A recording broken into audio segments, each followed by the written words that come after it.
I remember just kind of like, and like, I think now I understand why I've seen some directors who kind of like hide out in the corner, just kind of like watching like this. I think I understand now. Yeah.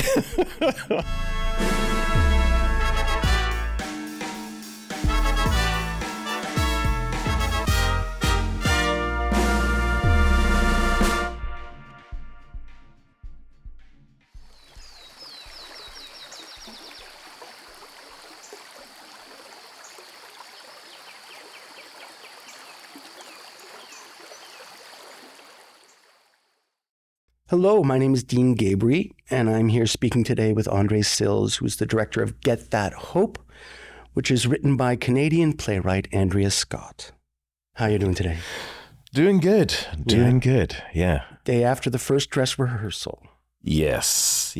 And it was a good night. It's always, I love the process of building the show. So getting to our dress rehearsal is always an exciting time to have all of the elements together and having the actors taking that next step forward. Absolutely. Seeing the painting really for the first time, exactly. In that way. Yeah. Now, both you and Andrea have spoken to this play being based on or in some way inspired by Long Day's Journey into Night. Can you just touch on that a bit for us? In 2018, the year I was here doing Coriolanus, Andrea was also here doing like a producer's internship with Dave Oster here. And she went and saw the production in the studio that was happening that year of Long Day's Journey into Night. And after she watches, she asked herself, why don't we have plays like that for like the Black community? And then she started writing. At the time, it was called Born Afraid. And she talked about different sort of avenues as to how dark it went, but really took the time and took the time as opposed to like feeling like you needed to rush a product. But it is loosely based. Yeah. So it's inspired by, and instead of, I think just using that as a launching off point, she took that particular family and I think was just really trying to find a way to bring a generational story of a couple coming from Jamaica and kids who were born either here or in Jamaica. So it's a bit of a blended family situation.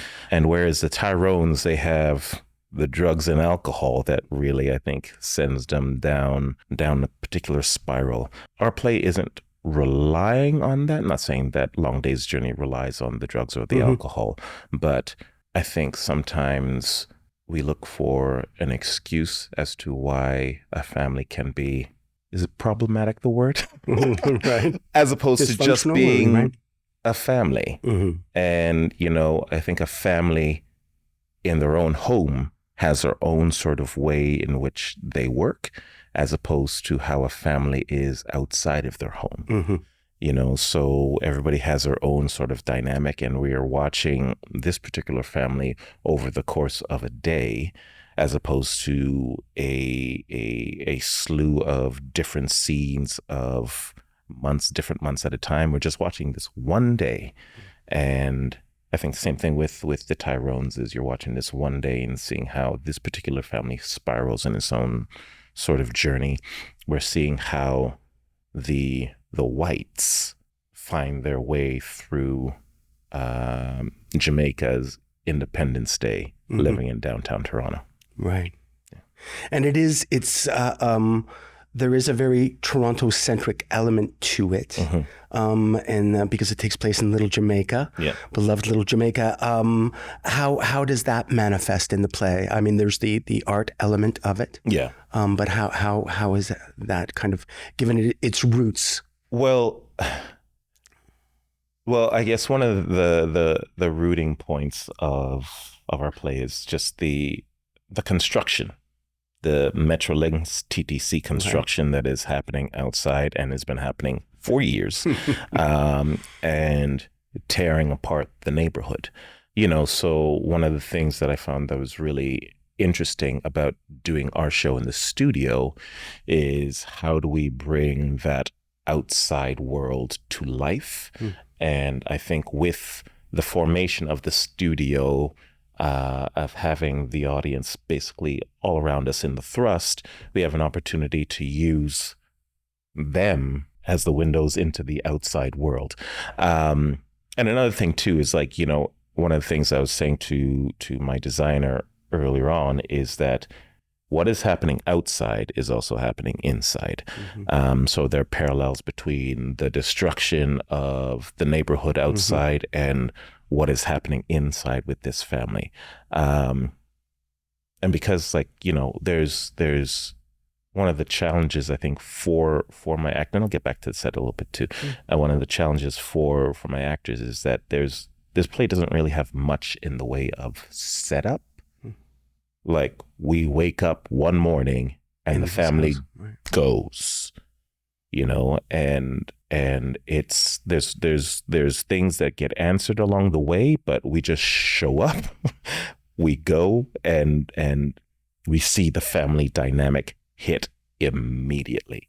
But another thing that we have to kind of help represent the outside world too is we have some murals up, which are landmarks in Little Jamaica. So we were able to have, we got permission from Adrian Hales, who's a mural artist in Toronto. So we have a collage of his work up on the walls to represent, the audience is one aspect of the outside world, but then we also have the murals up on the walls to signify also what's happening outside too. So it's been a real sort of interesting sort of way to bring a sense of the whites being surrounded by what's happening outside. But it's also making sure that as people more often than not traveling from Toronto to maybe get away from Toronto, they're walking into the theater and they're still hearing the construction sounds of Toronto. The perpetual. And again, that in and of itself is a comment, right, on how that the LRT has just completely decimated, and that time that it's taken in the bureaucracy. And there's a lot of innocent victims to that, merchants and families.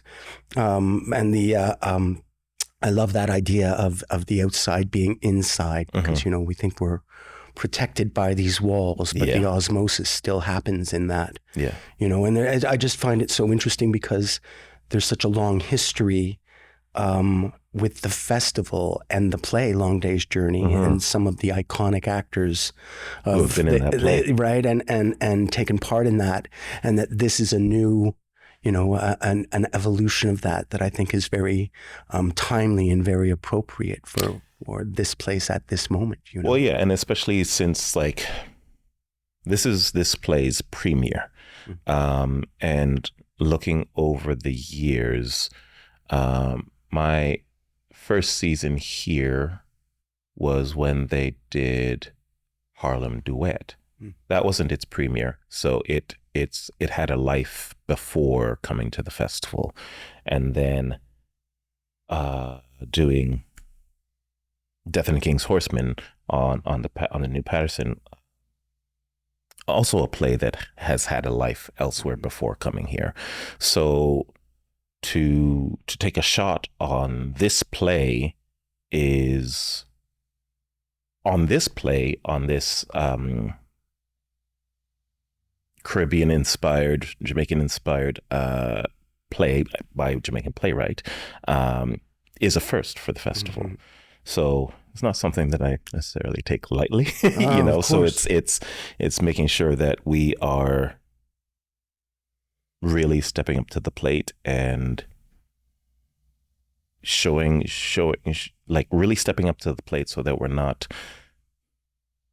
we can't take opportunities like this for granted. So I think there's a lot of excitement for my cast and crew, but also a lot of everybody has a lot behind it that they want to give. So I'm excited for this opportunity. Yeah, exactly. Huge stakes. Great. You are obviously a beloved actor of the festival. And so speaking to those stakes and speaking to that, how is this transition? How is this, how have you dealt with that? Is there a gravitas or are you feeling an extra pressure? I mean, you've played leads for Robert Lepage, but how does this differ? Well, okay, so the journey from the actor to the director is an interesting journey, and I think starting off for me, starting off as an actor, I think each actor kind of starts off in this is my track, this is what I have to do, me alone, and everybody else is coming in contact with me, and I'm on my track, and I think one of the things that was a huge learning experience, like as I was growing in my career, I worked with Philip Aiken a lot, and I talk about him a lot as a mentor, as an actor, and then into directing. But one of the things that he likes to use a lot is this imagery of a tapestry. The play that we are creating is a tapestry, and I think when I heard that the first time, it really made me register beyond my single track into where do I fit in the whole. And, I think that's a huge thing for an actor to understand is, and like I also came from the world of sports. So I think one of the big things too is making sure that we're all playing the same game. Yeah. I can be playing football and then somebody else is playing baseball. And then it's just like, why isn't this play working? Yep. Because we're in different worlds. So understanding what the play is trying to do with these particular actors, with this particular design team, what is the framework or the playground that we are creating together. And I think as an actor, seeing that really took me out of the what is my track, as opposed to what is my function in the whole. So how do I serve the whole as opposed to how do I serve myself? And I think in a lot of ways sometimes I think one of the things that I've clocked over the years is that sometimes we as actors will try and save the character of the character, so I have to make, even if my character is bad and does terrible things, it's like I have to give a nice reason as to why I do these things. It's like, no, you don't. No. Sometimes you just have to do it. Yeah. And then ask for forgiveness later. And going back to get that hope, family, more often than not, we do the bad things first without thinking about it and then ask for forgiveness afterwards. So getting on to, erase or relieving myself of the pressure of having to save my character's character, puts me back into what is my function? What am I trying to do? And more often than not, the thing that I'm afraid to do or I'm afraid to step into that will make my character look bad, my scene partner actually needs me to do it full out as opposed to a 50% sort of an offer. So like that was one of those things of like going back to the function. What is the function of my character? And I think stepping into the world of a director, then going from the one track into seeing everything is a lot. I mean, sometimes it could feel like you're going to an IMAX movie in 3D and trying to look at everything at the same time, as opposed to looking at the focal point of the storytelling of whatever the picture is at the time. But going back to that imagery of the tapestry is just like, okay, what are all of the threads that each actor brings to the piece, and what are the color tones that our lights and sound are adding to the whole. So I think one of the things that sometimes is often harder to do is making sure that everyone is on the same page of the story that we're telling. And yeah, so I think that's one of those things of like going from an actor to a director has helped me into being able to see the whole, but also push each person into stepping into their function and serving the whole as opposed to just serving themselves. I love that imagery. It's because it's also you have the designers that come into it and they're helping you weave, as it were, right? They're helping you weave that tapestry, and then they will bring in some idea that you go, oh, that's a whole other thread. I didn't realize we had that thread in this tapestry, or I had to look at that, you know? And so as somebody myself who moved from actor to director, the why, can you just talk about, I'm sure people would love to hear why you decided that you needed that, or you wanted that, or you were seeking something more? I think as soon as like that idea of the whole came into my process as an actor, I then started to want to direct, but the actor is still very present in me. So like people is like have asked, it's like, oh, you're directing now, are you giving up? And it's like, no. The actor beast is still strong. He still talks a lot, so he still has a very strong presence, and he's not going anywhere. But the director and why and how, I think my reasoning was, I always love to do a play that is hard and challenging as an actor. And I think as a director too, I love that same sort of challenge. But I think my first step into it was finding a play that gave me all of those things and had nothing for me as an actor to be in. Oh, right. Okay. So I was like, oh, I love this play. It has nothing, there's nothing in it for me to act in. So it still gave me that same sort of energy and challenge, and terrified me at the same time.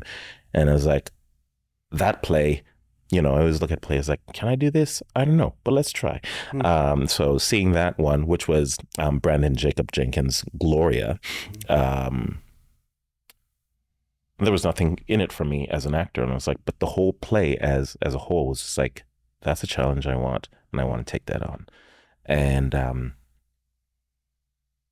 And yeah, it was a lot of fun. It was a huge challenge, and at the same time too, like, as we're talking about the tapestry and having my own sort of first attempt at director ideas, and I was like, here's my director idea. This is how I'm gonna make this one mine, and then trying to go through that in the rehearsal process and be like, that director idea doesn't work. Get rid of that director idea. And just really reminding myself to like really just come back to telling the story instead of necessarily having to put like a fancy director flair on it.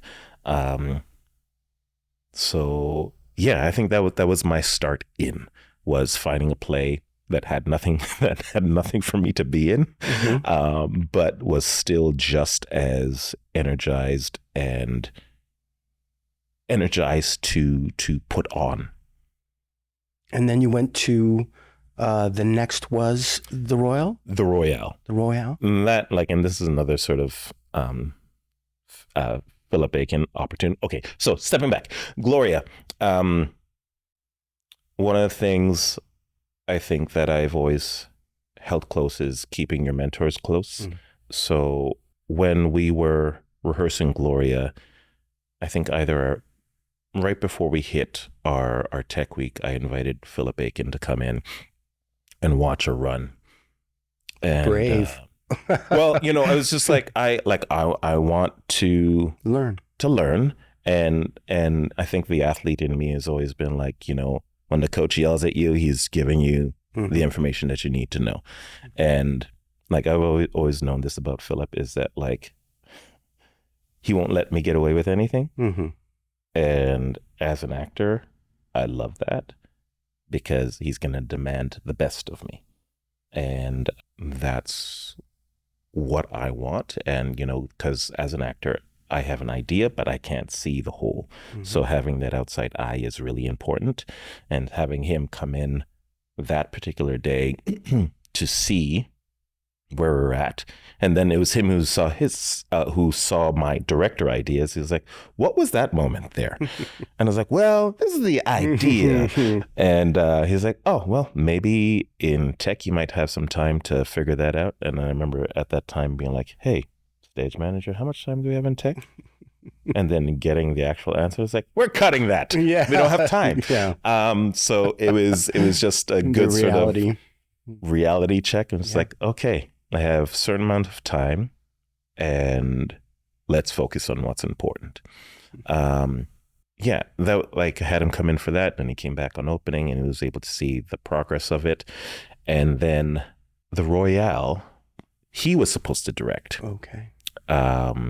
And then he wasn't able to direct it because he had to step out for some personal reasons at the time.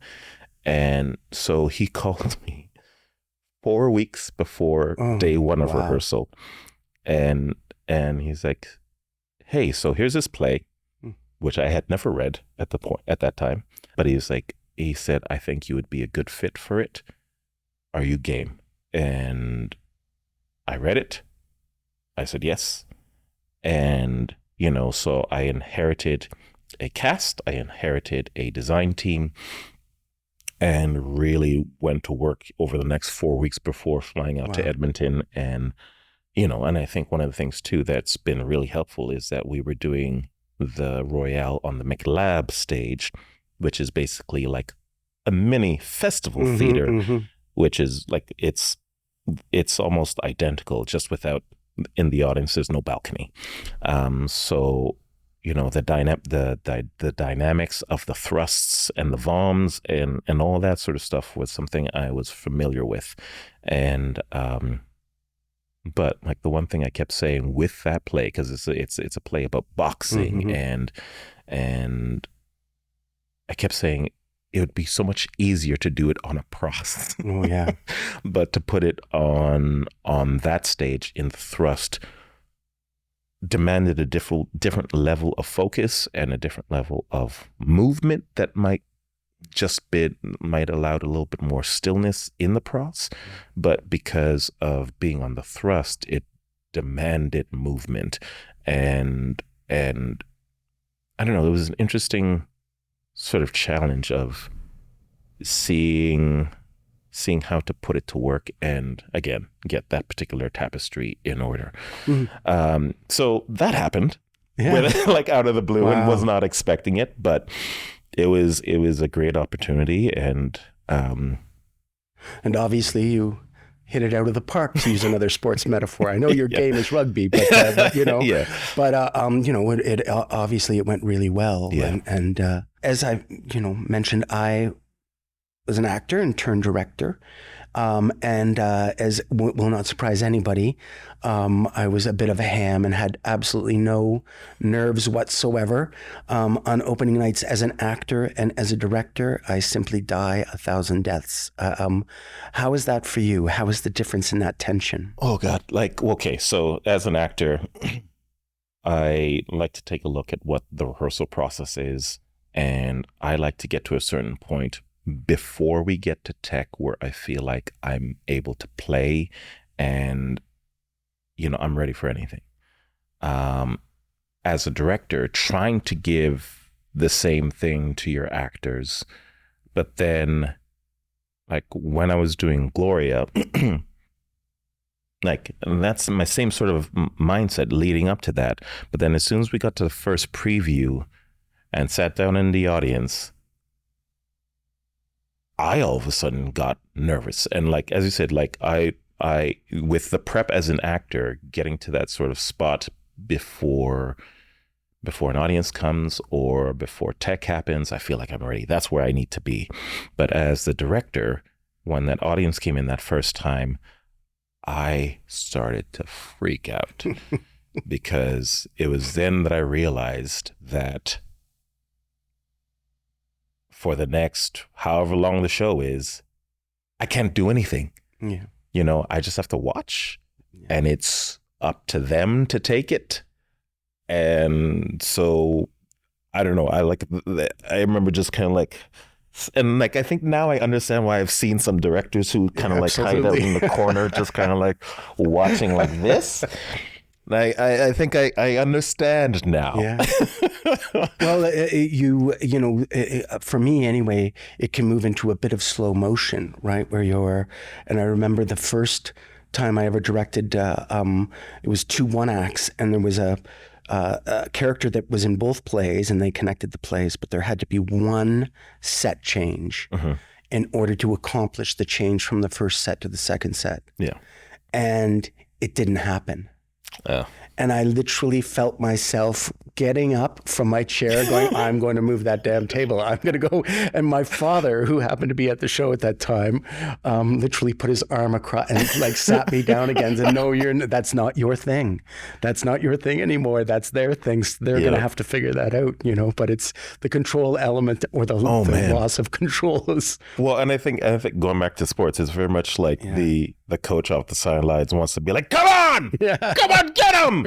Sorry, sound. But like, but it's as a play is going, and I think one of the things too is if a play has a certain rhythm, and when it's going, you're like, yes, yes, yes, yes, yes, yes, yes, and then or there's moments when it's like not doing. You're like, come on, you guys, get back in the game, get in the game. And it's really kind of stressful in that moment because when a show's going, you can't stop it. In rehearsal, we're like, stop. Yeah. Do it again.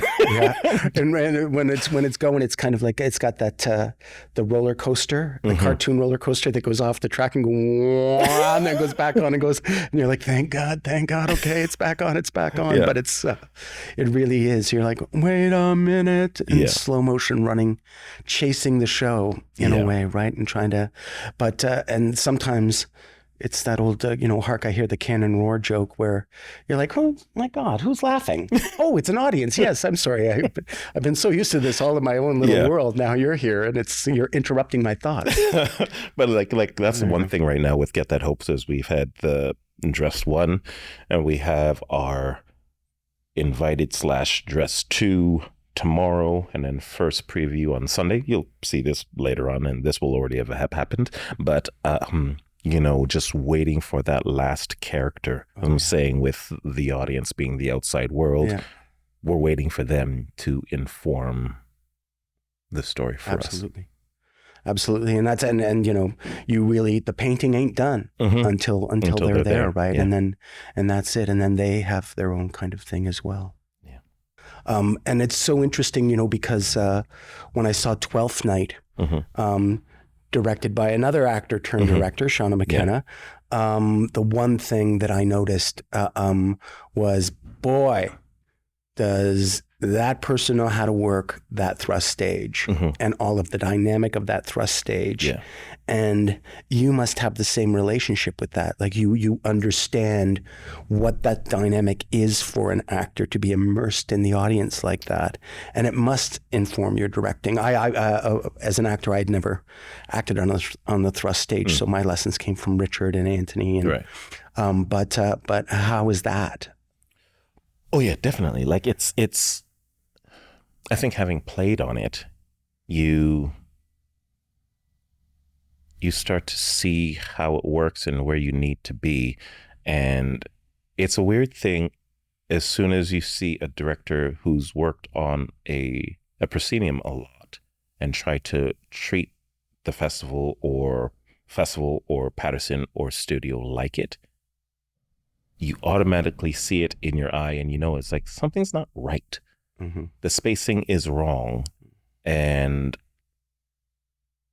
it does give over yes, there is a challenge and a trust of sometimes giving your back to a certain part of the audience, but it also means that if they have your back at one moment, the person who you're talking to, they have that prime sort of vantage point of seeing their dynamic or their perspective. And then movement is possible, where then we can flip it in, and that, like, and I think that's one of the things that's really great about like these 3 stages here, is depending on where you sit, you get a different show. So it definitely does lend itself to wanting audience members to come and see the show more than once and sit in a different place. Mm-hmm. Because you sit on the side one day, you might see something that you didn't see before. You sit center, you might get an idea of a fuller picture, but then there's still things that you might miss. So like coming back multiple times definitely does help. And I think one of the things of like get that hope because of the way the play starts. There's a lot of movement, like the house just wakes up and starts going. So blocking it was a bit of a big challenge. And I remember like sitting there in rehearsal one day, I'm just like, what page are we on? And then the stage manager was just said, oh, we're page 6. It's like, oh God, we've only made it 6 pages. It feels like we've done so much. And it's just kind of like really the choreography of the movement of the stage is so. There's a demand for focus, as I was saying about like the IMAX in 3D.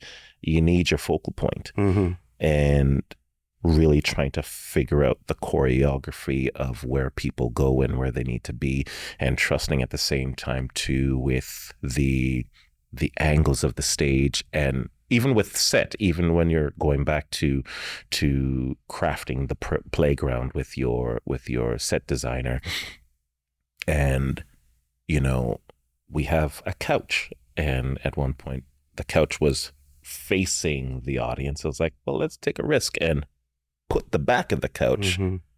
to the audience, which will then allow people on this side to have a particular vantage point. But, it's not a huge couch, so people can still see the heads of the people from behind. And with the studio, we do have the vantage point of the raked seats to see down onto the mm-hmm. to the living room of the house.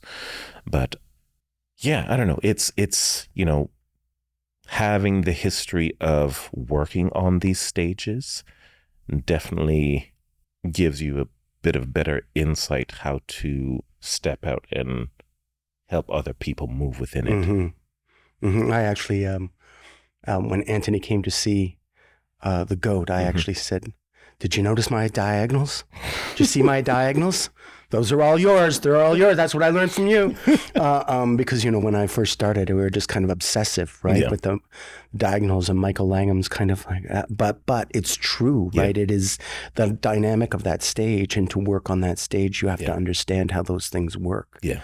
And to see actors like yourself or Lucy or Shauna who it's in their blood, the understanding of how to play that stage, and to turn out for just a brief moment, it really does become dance. Mm-hmm. I used to go to the archive and watch Langham's productions on VHS. Yeah. To see how he moved. Yeah, and they were completely like blurry and mm-hmm. All that kind of thing. But you got to see the dance of it and why he was so famous for that kind of thing. Yeah. And I guess on that subject, in your director's note in the festival program this year, you talked about the problem solving of directing and were there particular issues with Get That Hope that you felt, all right, I need to solve this issue? Or did it come down to the movement on the stage? Were there things to be dealt with there? Okay. Problem solving. Well, okay.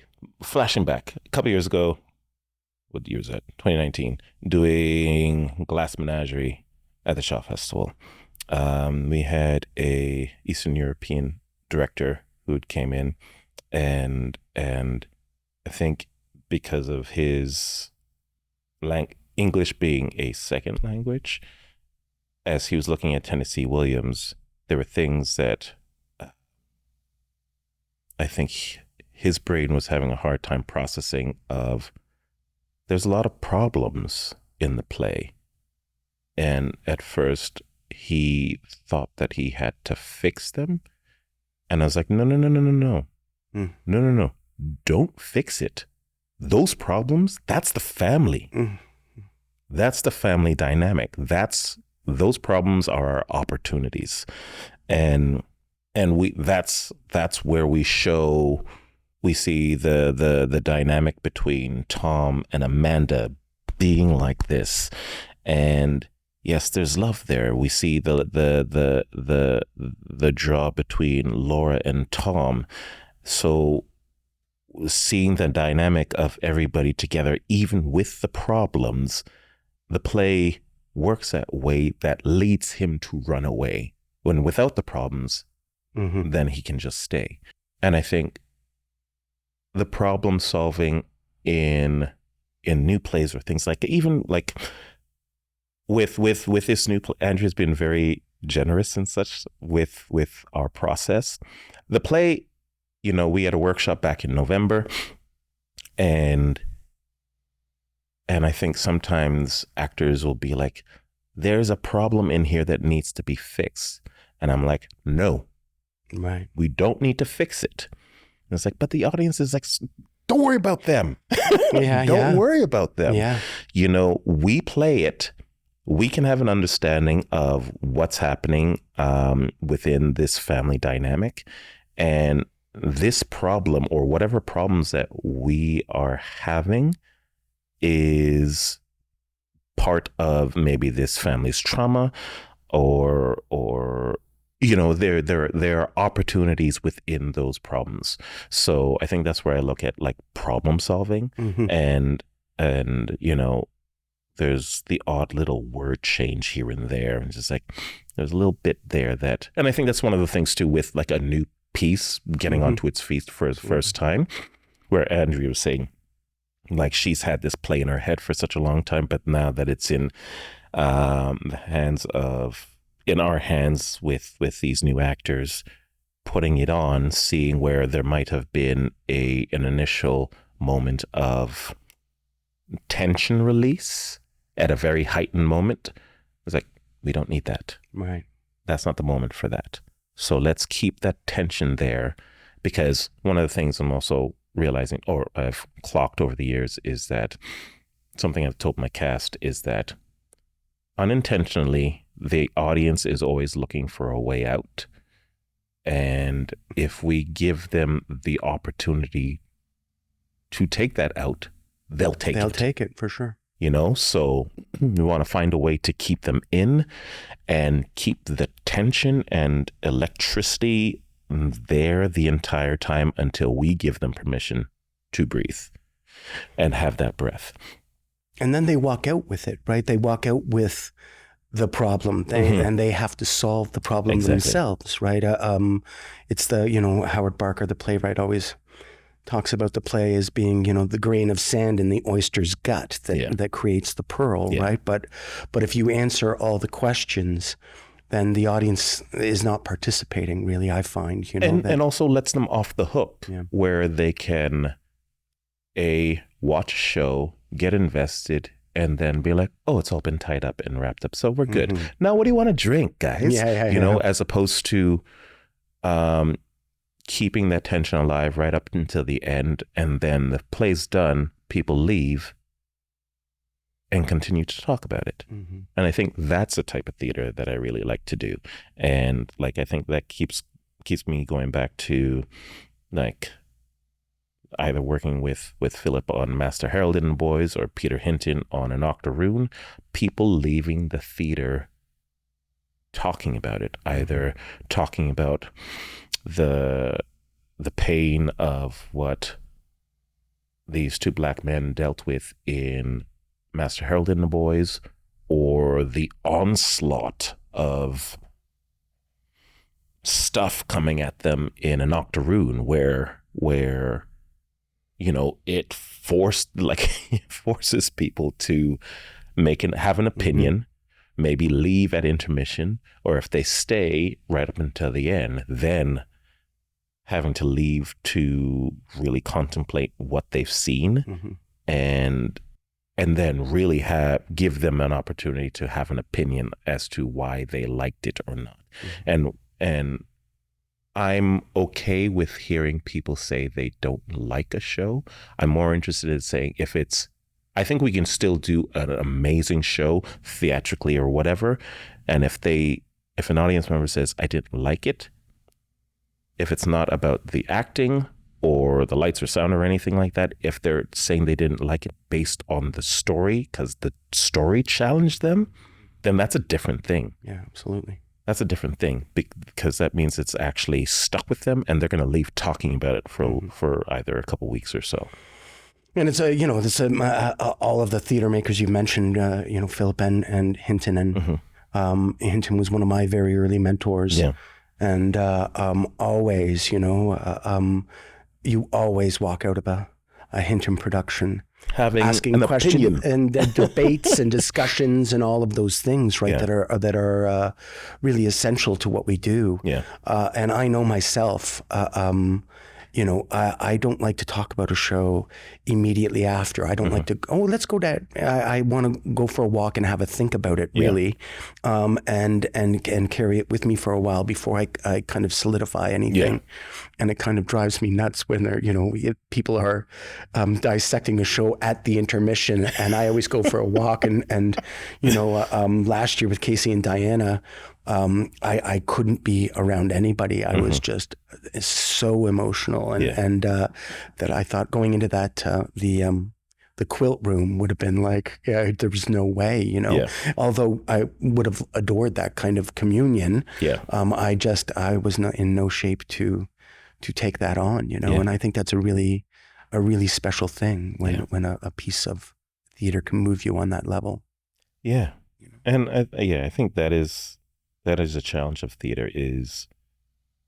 I understand the need for a good time and the need for pieces that are light and give people a sense of joy. But I think at the same time too, I think theater always has an opportunity to say something. And I don't know, the word for catharsis really keeps coming back to me over and over, that word from theater school. And I think theater has a power. And yes, it can create joy, but it also can create change. And, we're going into the festival's almost 75th year, I think. And here we are for the first time having a premiere of a Canadian Black play. So the journey here, I don't take lightly. My journey of me being in the director's seat, I don't take for granted, because I've seen how the festival used to be, and I'm not putting a judgment on it, but I've seen what it was and where it is now. And I think one of the things I'm telling my casting crew is, we practice like we play, and basically we're in the pros, right? So let's step up, let's put it all on the line, and that's all we can do. And in a way, right? It's part of the festival's catharsis, right? And being able to witness that past and move beyond that, or evolve beyond that, right? And you are quite literally, a physical manifestation, right? Of you've been here for that entire transition, right? Your career has been kind of speaks to that in and of itself, and the opportunities that you've given yourself as far as these unbelievable, working with Lepage and working with the Hintons and the Aikens and all of those things, right? It gives you something to offer as a director, right? As a kind of the captain of the ship, or the one who's giving that kind of direction, I think is really, it speaks to that and the gravitas of that. But, the catharsis element of it, because it's, we talk about it in The Goat as well, right? And that, the healing sanctuaries used to be part of the theaters, right? You literally went to witness these things so that you would go through a change, so that you could witness and then walk away and think about it. And then that would cause the change in your life and your the way that you approached it, and I think that that's really ideally, again, I'm all for a good, something rotten every once in a while, but generally speaking, as a director, the work that I like to approach has seems to have a little bit more gravitas than that, but I think that that's also our voice, right? And when you recognize in other mentors or directors, that's, you understand me, or you will get me, especially as an actor, when you can recognize those things, they tend to set the tone for where you want to go, and I think that, dear old Manette used to say, if you want to have a happy company, do a tragedy, as, just the gallows humor and the overcoming of that, tends to bring folks together, right? And that common goal, that team idea of it, right? All having them play the same game. I just love that. I think that's really a profound metaphor, because we've all been there. Yeah. We've all seen those shows where, like, I don't think they're in the same show. I don't know. Yeah. Somebody over there seems to think that this is, Hello Dolly. And I don't know. It's not. Yeah. Excellent. Well, I can wish you nothing but, the best of fortune in this undertaking. I know that there is also a really special kind of pressure with a new work, an untested work. Yeah. That can be a little bit more of a high wire without the umbrella kind of element to it. But I'm glad that you and Andrea have been able to communicate and work that relationship, because it's very special. Yeah. The Best Brothers, when I did it with Daniel McIver, again, it was interesting because he was in the play. Yeah. But being able to have that communication with the writer and director, I think, is also really a very special thing. Yeah, special opportunity for sure. Excellent. Well, thank you for the chat. Thank you, Dean.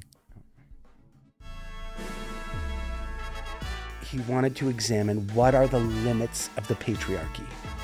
What can straight men get away with in our society that others can't, and push the limits of that.